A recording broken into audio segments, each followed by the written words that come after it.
Sonali is a short service commissioned officer who has served in the Indian Air Force IAF for 6 years in the aeronautical engineering.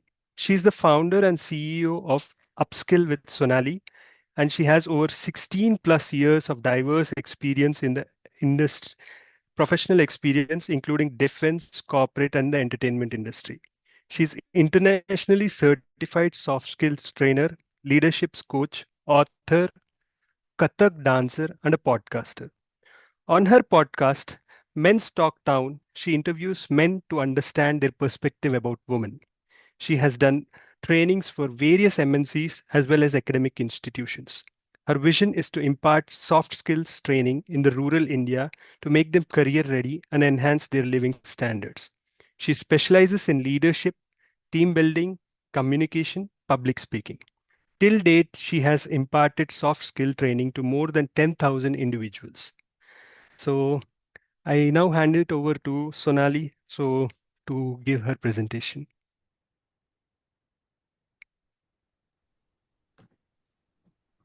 Thank you, Manohar. Good evening, everyone. A very warm good evening, and I'll just share my PPT quickly. Please give me a minute.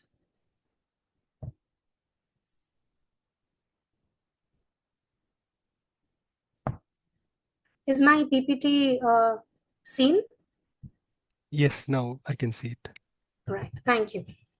So, the topic for today is Envisioned Leader Through Design Thinking.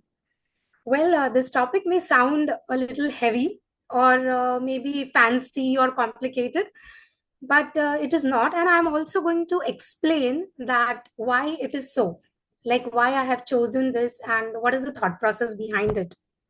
So I'll quickly go to the next slide, a table of content, and this is how I'm going to cover it step by step.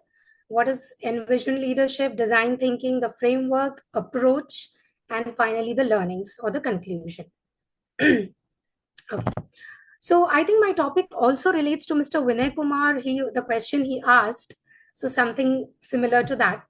A quick question to the audience: when you see all these names, what is that comes to your mind? What is that you relate to, or what it comes? Whatever is the first thought that comes to your mind? Inspiring legends. Visionary. Vision. Absolutely. Who said that? Sorry, I can't see everyone. Who said that? Excellence, commitment. Yes, yes, absolutely. Who said visionary also? Oh, this is Vinay Kumar. Okay, yes, you're absolutely right, Mr. Vinay Kumar, that apart from commitment and inspiration, these all were visionaries, and they also did great work during their uh, tenure and in their field of work. So, moving ahead, can anyone relate to this? Or has anyone watched this movie?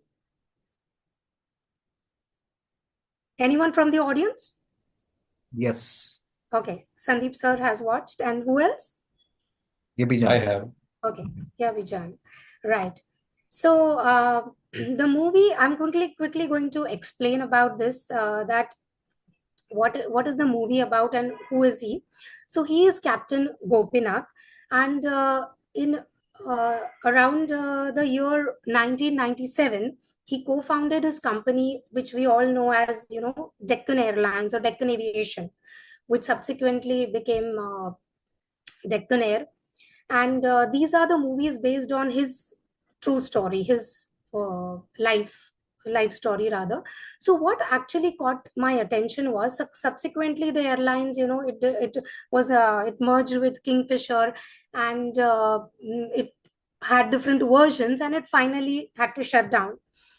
But there was one dialogue in the movie where the hero says that uh, 10 years down the line, every person is going to have internet in his hand. So that is something, thinking ahead of time and visualizing and then trying to implement or working on those lines. That's what exactly a visionary leader does, to envision something which is ahead of your times and which is going to benefit your subject or your team members or your organization. So why envision leadership? One thing which I felt was that when leaders think something, leaders, why they are leaders is because they are at the position when they are capable of handling the team, they are able to solve problems, and they are able to visualize something which the other people are not. However, is visualizing enough? Bringing it down exactly to the last person, your vision is extremely important. Because if you're not able to do that, then you will not be able to achieve your goals. If tomorrow I think, okay, I want to form a certain kind of academy where I have all the facilities, I have certain, maybe where people come in their flying cars or something like that. But how do I tell this to my team, right to the last nut and bolt? So that is something you have to not only envision but also percolate it down to your team members. So why now, okay, why coming to why design thinking approach? When I read about design thinking, I thought it would be also, let me tell you very upfront and very frankly, that this is something I have thought of on an experimental basis. And this is something I felt that it can be merged, or we can, think about this.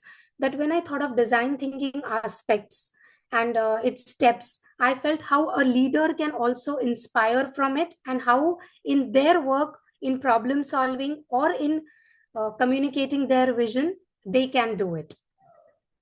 So let me also quickly share you here one story of the company Airbnb. I hope all of you have heard of Airbnb. Most of you must have heard about it. So in what happened was, during one of its phase in 1998, or during that time, the company was seeing a major drastic downfall. And when the co-founder Joe, he sat along with one of his team members called Paul, they were trying to, work out strategies and go through a lot of things, that what can happen, what has happened, why the bookings are not happening, why the rooms are not going on rent. One of the fixed pattern they saw was the photographs which were uploaded were not authentic. They were like, random photographs picked up from the internet, or randomly posted by anybody and everybody. So now here, what the team member Paul, he said was that to the co-founders, that you should go to New York to the hotel with a camera, click photographs, take interviews of the the people, and understand what their problem is, and then upload the actual real photographs of the rooms. This was a very random thought and a very random solution, but the next thing they did was they actually implemented it. They empathized with the audience, and with the people who were trying to book the rooms or who were already booking. They took the photographs, they uploaded it, and there, within 2 to 3 weeks, they saw a drastic change in their bookings. So here, what they had implemented was a kind of design thinking pattern, where they they empathized it, they defined the problem, did a brainstorming, and tried to implement it. So on the similar lines, I've come up with something known as a gear framework, which I have tried to, merge with the on lines of design thinking. So a leader, what he or she can do is, they can gather data, first of all, understand the pain points of the problem, subsequently evaluate it, what are the possibilities, what all things can happen, what all things are the problem areas defined, and what best solutions they can give. Are the solutions being aligned with the goals of the organization as well as their own project?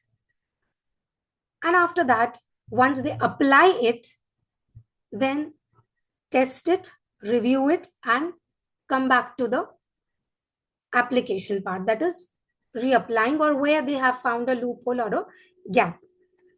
So in this way, they can either use it, according to me, like the analysis, they can use it for both the things.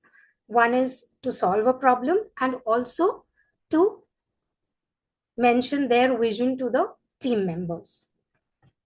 So here I have thought something of a approach. This approach can, these are various approaches. There are multiple approaches we see.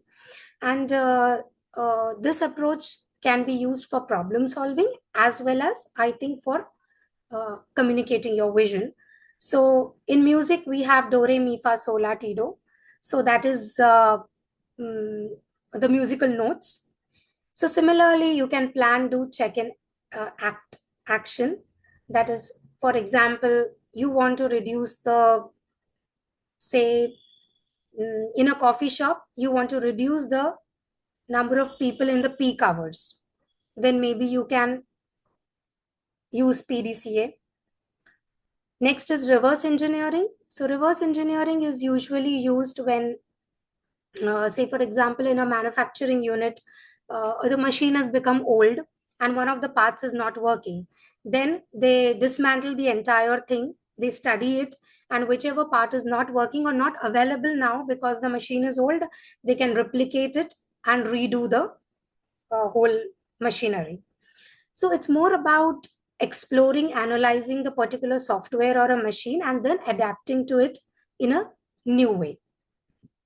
Mind mapping, I think we all use mind mapping in our day-to-day life also. And one of the example that instantly comes to my mind is, say we are going on a summer vacation, then we, branch it out to, okay, which destination we would go, or where will be the accommodation, which mode of travel we will take. So we branch out to various possibilities with a central idea. We go to all the other branchings. Fishbone diagram. This is something actually very interesting, and this is also actually known as a cause effect, which is used for problem solving, and also Ishikawa diagram. It is also known as Ishikawa diagram. So this is also used in certain areas where they can use, especially what the problem will what a particular problem will cause a certain effect, and what are the causes of that. SWOT analysis: strength, weakness, opportunity, and threat. So I think this can be used for self-analysis as well as team analysis and company analysis. It's an extremely important tool where one can understand where the strengths are, where the weaknesses are, where the opportunities lie, and where the threats lie. So internal as well as external factors can be considered, and according to it, the steps can be taken. Coming to lateral thinking, this is more of a creative angle, and giving, when we say lateral thinking, it is like, you can say, thinking out of the box. So when your mind is stuck, okay, you cannot think the conventional way, you can always come up with multiple vague problem solving methodologies, which at times may be considered very, very vague, or stupid. But then no idea is stupid and no idea is silly, and this encourages your team to think in a broader way and out of the box. Time intensive or time sensitive, this is because the problems at times, or the whatever vision you are having, as I said, this approach could be for both the reasons. It might have a time limitation. For example, I'll give you a very simple example of me. Last year I did one, I attended a drum circle. It's known as a djembe circle. So where it's a, something, they have these African, it's known to be coming from the African musical side. And when they play this drum, the master plays the drum, all the team members, they replicate the sound. You are also encouraged, one of the team member is encouraged to create a sound, and others are supposed to copy exactly the same. So I felt, oh wow, this is something which can be used in team building very well, and this drum circle thing. So I kept thinking, how can I introduce this, and what should I do? And I kept thinking about it. Just last week, I saw one post in a group that a person has started drum circle facilitation certification. And I was like, oh God, I had thought about this and I couldn't implement it. So I think the time factor in everything is very crucial. So also these approaches are here I mentioned on a musical note. These cannot be only these many. These are they can be beyond this also. However, I've just taken as of now with respect to this aspect. So what are the learnings which I feel can come up is that leaders first of all must have a clear vision and goal, because clarity of thought is extremely important. What you are visualizing, what you are thinking should be the output, cannot be vague at all. It has to be extremely clear. The same must be conveyed exactly and effectively at all levels, because any kind of gap, loophole, or ambiguity is going to uh, ruin your achieving of goals, or going to create that gap. I mean, it will not be possible to achieve the goal within that timelines, because people will be, or team members will not have the clarity and they will be confused. It is never one size fits all. As leader, you should be flexible to choose the required approach or methodology. Because when we say we have various leadership styles, like servant leadership, bureaucratic leadership, democratic leadership, authoritative leadership, you cannot stick to one particular style, is my opinion. It depends on how the team is, how the members are, what the situation is. You need to empathize. At times you need to be strict. At times you need to be democratic. So that aspect a leader should never forget.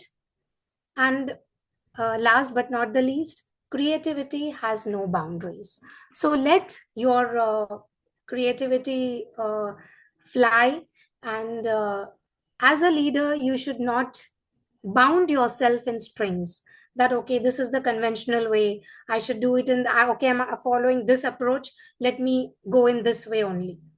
So that's all about it, and thank you.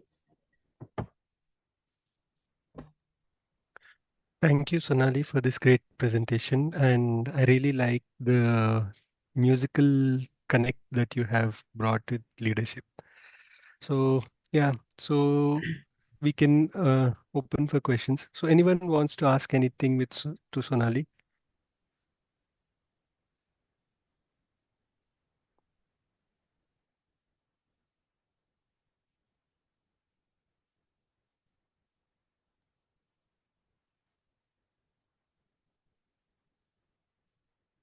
Yeah, can I ask one thing? Yes, please.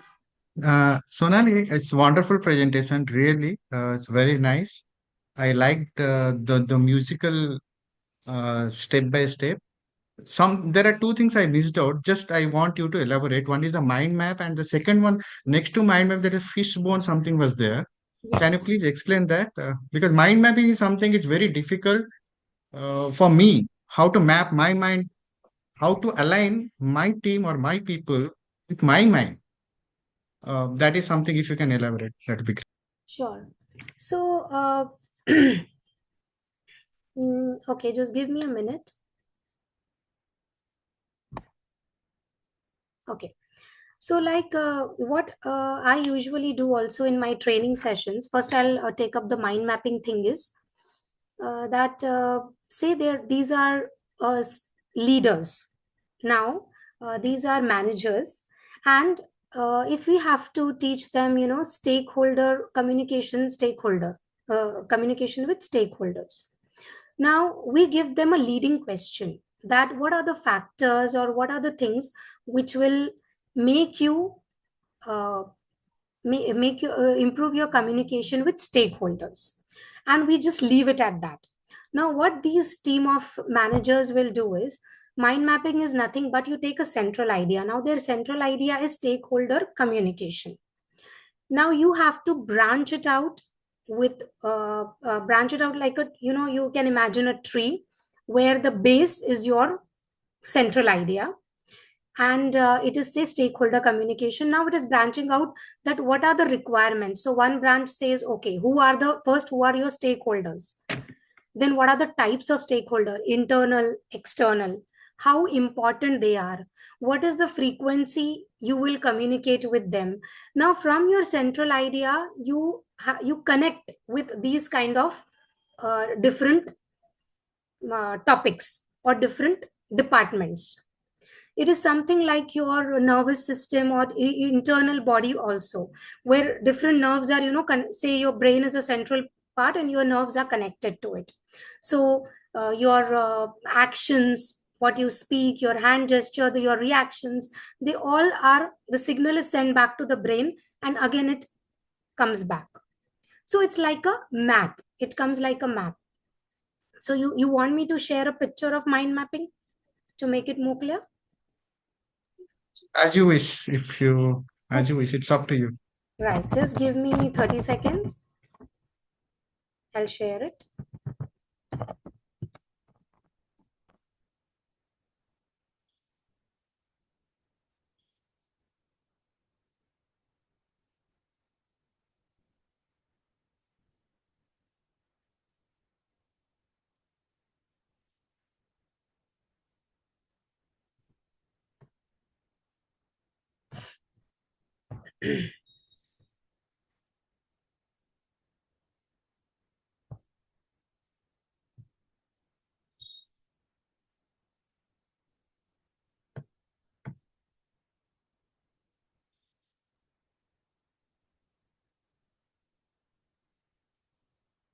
Okay, I'm sharing the picture.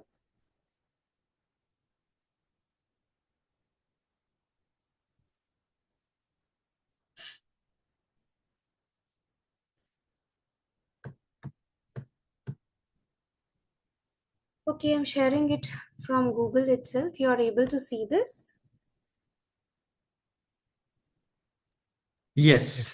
Okay, so something like this, it looks that time management is the central part, and through that, what all things can be achieved? What all things comes to your mind? It can be your travel management, your work life balance, your project management, your problem areas. So whatever comes to your mind with respect to that central idea, you start branching out. Now that gives you a clarity that what all things are the problem areas and where all you need to focus. So do I answer your question? Oh, yeah, pretty much. Thank you, Sonali. Thank you so much. Thank you.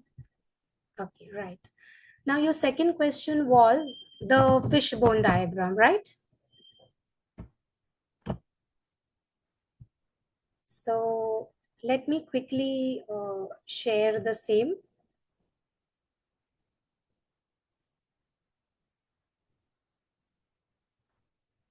So, this particular also this particular fishbone diagram, it is also used as a cause effect. That is, what is the cause of the problem?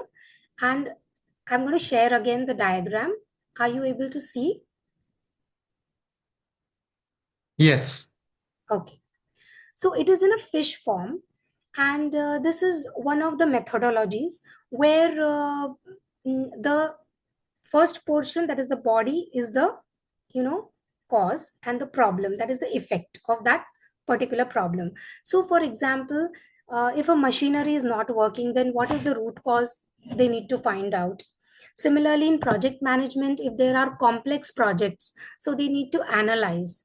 It could be like manpower, material, method, or machines, whatever it is. So what they do is, whatever is the problem, they break it down and find out the cause of it, that what is the cause of the problem and what will be the effect of it.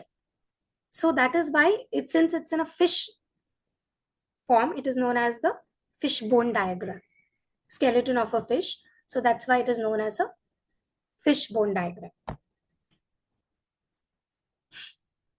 So do I answer your question? Yeah, yeah. Thank you, Sonali. Thank you so much.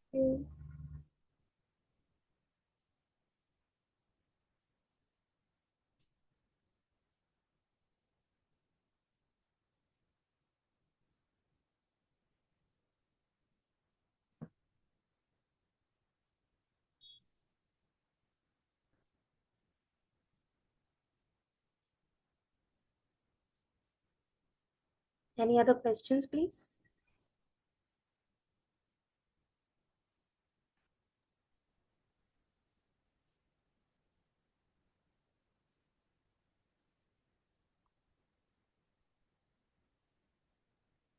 Okay, I think since we don't have any questions, yeah, I would like